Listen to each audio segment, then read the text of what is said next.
ওম গাম গণপতে নমঃ। ওম হ্রিম হ্রিম শ্রীম শ্রীম লক্ষ্মী বাসুদেবায় নমঃ। আপনাদের সবাইকে আপনাদেরই পরিবার ভাগ্যালাপী সাদর অভ্যর্থনা জানাচ্ছি। আজকে যে তথ্যটি প্রদান করব সেটি হচ্ছে যে আমরা শাস্ত্রমতে শিব আরাধনা করি না, আমরা শিবরাত্রি করি না। আমরা আমাদের ইচ্ছা মতন আমরা কি করি, একটা নিয়ম বেছে নিয়ে আমরা বলি যে ও ভোলে বাবা জানে যে এইটুকুনি আমার ক্ষমতা, আমি এর থেকে বেশি পারবো না, আমার সময় নেই। দেখুন, আপনি সুযোগ পাচ্ছেন, এটা মাথায় রাখবেন। পৃথিবীর এমন কোনো শক্তির, এমন কোনো প্রাণীর ক্ষমতা নেই যে ভোলে বাবার, মহাদেবের কৃপা ছাড়া তার আরাধনা করার সুযোগ পান। আপনি তার নামই উচ্চারণ করার সাহস, যোগ্যতা, অধিকার আপনি পাবেন না যদি তার পারমিশন না থাকে। তাই মায়ার জগতের কাজগুলোর জন্য এই বড় সুযোগ হাতছাড়া করবেন না। যে সুযোগ আপনি পাচ্ছেন সেই সুযোগ আপনি হাতছাড়া করবেন না। স্বয়ং ভোলে বাবা নিজে মুখে বলছেন যে এখানে যে কনভারসেশন হচ্ছে, যে কথোপকথন হচ্ছে, সেখানে স্বয়ং ভোলে বাবা মহাদেব শ্রী বিষ্ণুজিকে এবং ব্রহ্মাজিকে বলছেন যে সারা বছর যদি কেউ পুজো না করতে পারে, শুধু যদি এই শিবরাত্রি ব্রত সে করে, তাহলে সেই সারা বছরের পূজা করার যে সমান লাভ, কর্মফল সে এই একদিন শিবরাত্রির পূজা করেই সে লাভ করতে পারে। আর সারা বছর যারা দৈনন্দিনভাবে যারা পুজো করেন তাদের তো বলা কথাই নয়, কিন্তু সারা বছরের পুজোর ফল এই একটা দিনে আপনি পেতে পারেন যদি আপনি কি করেন, আপনি যদি এই একটা দিন পুজো করেন। তাই এই সুযোগ আপনি হাতছাড়া করবেন না। অবশ্যই শিবপুরাণে এই কিন্তু কথোপকথন আছে, আপনারা অবশ্যই দেখে নিতে পারেন। তাই সঠিক পদ্ধতিটি কি দেখুন, অনেকে আছেন দিনের বেলাতেই কি করেন, দিনের বেলাতেই পূজা সমাপন করে কিছু গ্রহণ করেন। হয়তো অনেকের আছেন যে ওষুধ তাদের খেতে হয়, তাদের ওষুধ না খেলে তারা সুস্থ থাকতে পারবেন না। তাই তাদেরকে বলবো, যারা পারবেন না একদমই, তারা কিন্তু কি করবেন সেটাও বলে দিচ্ছি। কিন্তু নিয়ম হচ্ছে ত্রয়োদশীর দিন, অর্থাৎ শিবরাত্রির শিব চতুর্দশীর আগের দিন নিয়ম একাহার করা, অর্থাৎ একবার ভোজন করা। সারা দিনে হয় আপনি দুপুরে ভোজন করুন বা আপনি সন্ধ্যের পর একবার ভোজন করুন, কিন্তু সেই ভোজনটা সাত্ত্বিক আহার হতে হবে। আপনাকে শুদ্ধি অশুদ্ধি মানতে হবে। সেই দিনটি পুরো ত্রয়োদশীর কথা বলছি, ব্রহ্মচারী রূপে থাকতে হবে আপনাকে। ঝুট ঝামেলা বা নেশার কোনো জিনিস আপনি গ্রহণ করতে পারবেন না। এবং ত্রয়োদশীর দিন সন্ধ্যাবেলায় গিয়ে যে প্রদোষকাল, অর্থাৎ 7টা থেকে 9টার মধ্যে গিয়ে একটি প্রদীপ শিব মন্দিরে দিয়ে আসবেন। একটি কথা বলে রাখি, খুব সবাই বলে এই ভোলে বাবা খুব জাগ্রত বা খুব ভিড় হয়, প্রচারিত, খুব এরকম শিব মন্দিরে যেতে হবে কোনো কথা নয়। আপনার আশেপাশে নির্জনে আছে এমন কোনো শিব মন্দির, অর্থাৎ যেখানে শিবলিঙ্গ আছে সেই জায়গায় গিয়েও আপনি এই প্রদীপটি দিতে পারেন। এরপরে আপনাকে শিব চতুর্দশীর দিন কি করতে হবে, সূর্যোদয়ের আগে আরেকটি কথা বলে রাখি, হবিষ্যান্ন না খেলেও হবে। আপনি শুদ্ধ সাত্ত্বিক আহার খাবেন। এবারে সূর্যোদয়ের আগে উঠে আপনি সংকল্প নিন। এই সংকল্পের কি মহিমা! যারা সংকল্প নিয়ে কোনো ব্রত করে তারা জানে সংকল্প মানে হচ্ছে আপনি আর্জি করছেন, মিনতি করছেন, নিবেদন করছেন যেই দেব দেবীর জন্য। অর্থাৎ এখানে যখন শিবরাত্রি, আপনি ভোলে বাবার কাছে আপনি সংকল্প করুন যে আপনি যেন শিব চতুর্দশী ব্রত সুষ্ঠুভাবে নিয়ম নিষ্ঠা সহকারে আপনি পালন করতে পারেন। তার যোগ্যতা, অধিকার, সাহস, ক্ষমতা যেন ভোলে বাবা আপনাকে প্রদান করেন।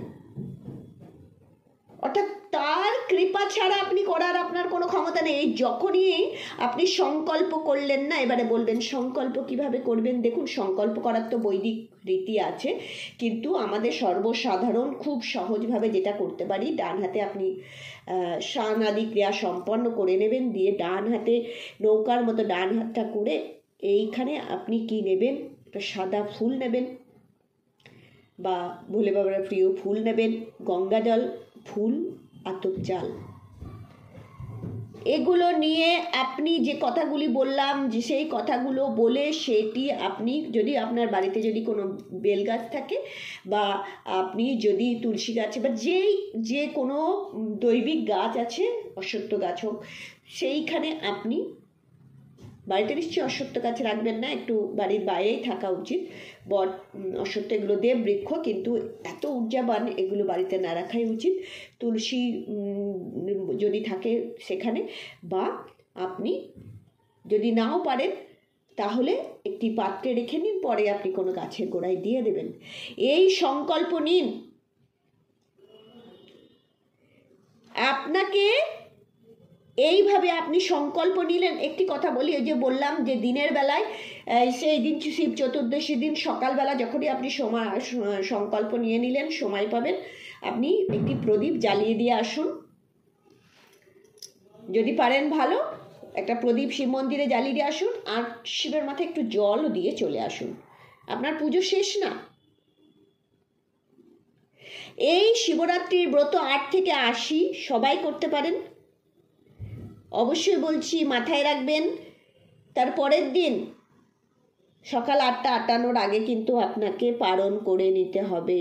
কেননা পারণ যদি আপনি না করেন তাহলে শিব চতুর্দশী ব্রত সমাপন হবে না, তার কোনো মাহাত্ম্য নেই। আর সবাইকে অনুরোধ করব, যদি আপনি সঠিকভাবে ব্রত করতে পারেন তবেই তো আপনি সঠিক ফলটা লাভ করবেন। ব্রত করুন না করুন, জাগরণ করুন, রাত জাগুন। রাত অবশ্যই জাগা উচিত, ঘুমিয়ে পড়বেন না।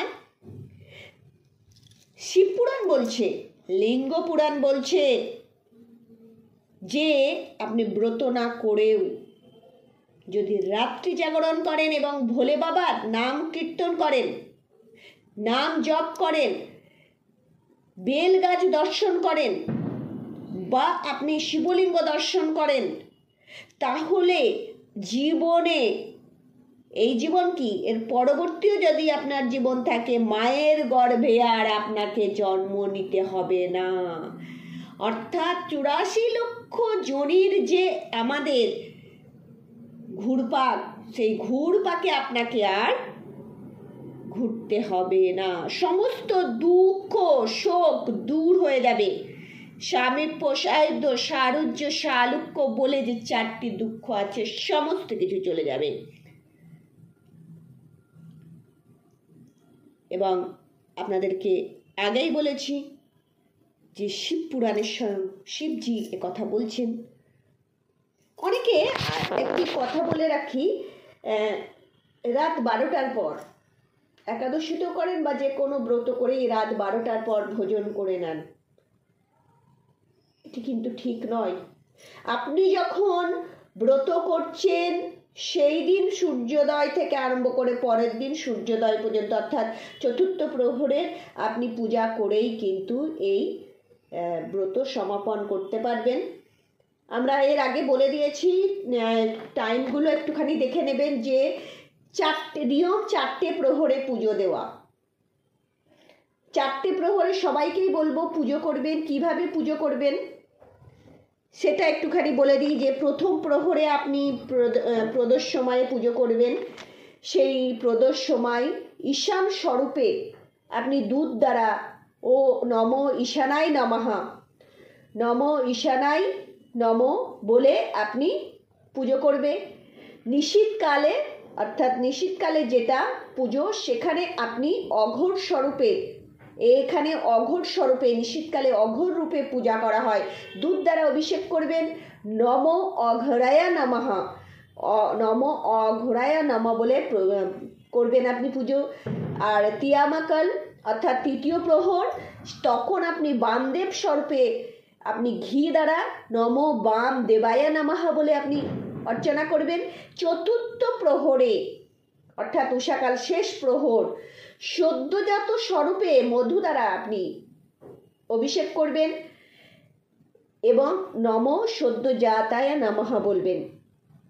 এছাড়া আপনি পঞ্চামৃত দ্বারা অভিষেক অবশ্যই করবেন। এগুলো তো আলাদা আলাদা করলেন। এরপরে পঞ্চামৃত দ্বারা আপনি যে 4 প্রহরে দিচ্ছেন, ম্যান্ডেটরি তো বললাম কোন প্রহরে কোনটা, তার ছাড়াও আপনি কি করবেন, আপনি যে কোনো একটি প্রহরে বা প্রত্যেকটা প্রহরেই পঞ্চামৃত দ্বারা আপনি অভিষেক করতে পারবেন। পঞ্চামৃতের মধ্যে দুধ, ঘি, দই আর আপনার শর্করা আর মধু, এই 5টি অমৃত আছে।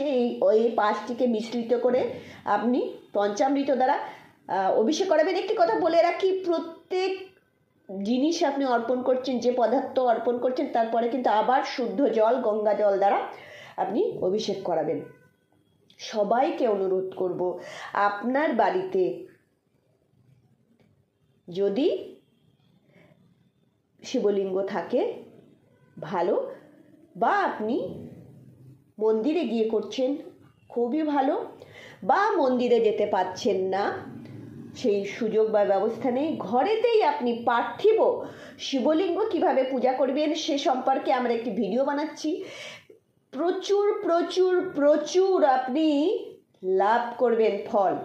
কী ফল লাভ করবেন সেটি আপনাদেরকে শাস্ত্রে কী বর্ণনা করা হচ্ছে সেটি সম্পর্কে আমরা বলবো, এবং কিভাবে বানাবেন কোনো ভয় পাবেন না, আমরাই আছি, আপনাদেরকে আমরা অবশ্যই জানাবো। তবে অবশ্যই করবেন। আর বেলগাছ অবশ্যই পুজো করবেন এই দিন। আর আপনারা অবশ্যই কি করবেন, দুধের মধ্যে, দুধ দ্বারা তো আপনারা অভিষেক করছেন, জলের মধ্যে কালো তিল মিশিয়ে অবশ্যই ভোলে বাবার অভিষেক করবেন, দীপদান করবেন। বারবার বলছি, এই পদ্ধতিগুলো করুন, রাত্রি জাগরণ করুন, প্রত্যেক প্রহরে প্রহরে তো পুজো করছেনই, আর ভোলে বাবার নাম করুন, জপ করুন। এইভাবে আপনি চতুর্থ প্রহরের পুজো করে নিয়ে আপনাকে কি করতে হবে, একটি কথা বলে রাখি যে আমরা বললাম পারণ 8:58, পরের দিন 8:58, সকাল 8:58 আগে আপনি পারণ করে নিন। অর্থাৎ চতুর্থ প্রহরের আপনি পূজা করে তারপরে আপনি পারণ করুন, সূর্যোদয় হয়ে যাক, পারণ করুন। পারণ করে আপনি এই দিনও কিন্তু সাত্ত্বিক নিরামিষ আহার গ্রহণ করবেন। এরপরে আপনি 2বার খান, 3বার খান, কোনো অসুবিধা নেই, কিন্তু সাত্ত্বিক জীবনযাপন করবেন। এইভাবে করে দেখুন।